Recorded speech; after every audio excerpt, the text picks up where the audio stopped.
heard the horn before I saw the ships, and by the time the smoke reached the sky, our village was already lost. They say Vikings came like storms from the sea, but no one tells you what it felt like to be the one standing on the shore when the storm arrived. The morning began like every other. The air smelled of wet wood and sea salt. My father had already gone to check the fishing nets, and my mother was baking barley bread inside the house. Our village had stood here for generations, small, quiet, forgotten by the world. At least, we thought it was. I was the first to notice them.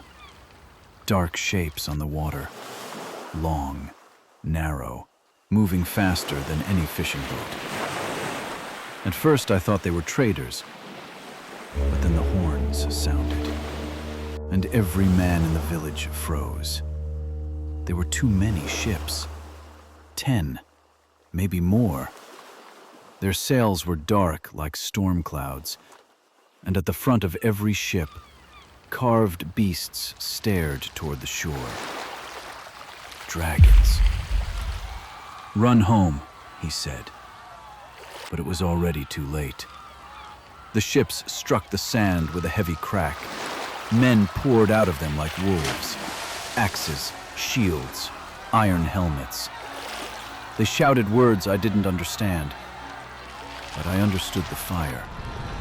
Houses caught fire almost instantly. People screamed. Sheep ran through the streets. It snapped like a twig. The Vikings moved fast, terrifyingly fast. They knew exactly what they were doing. I hid behind the fishing sheds. Through the smoke, I saw my father. He stood in front of our house, holding a small axe. He had never been a warrior. He was a fisherman.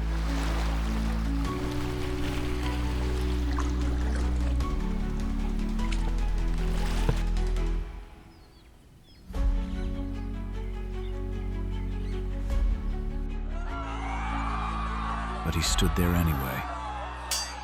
I never saw him again. The raid lasted less than an hour. Less than 1 hour to erase a village that had stood for generations.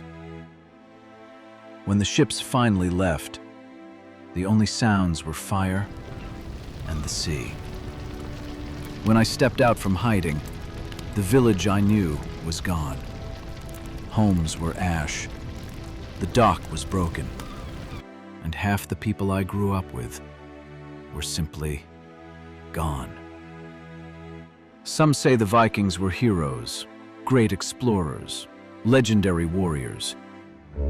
Maybe they were, but to us, they were the end of everything. History remembers the conquerors, but this is what it felt like to be conquered.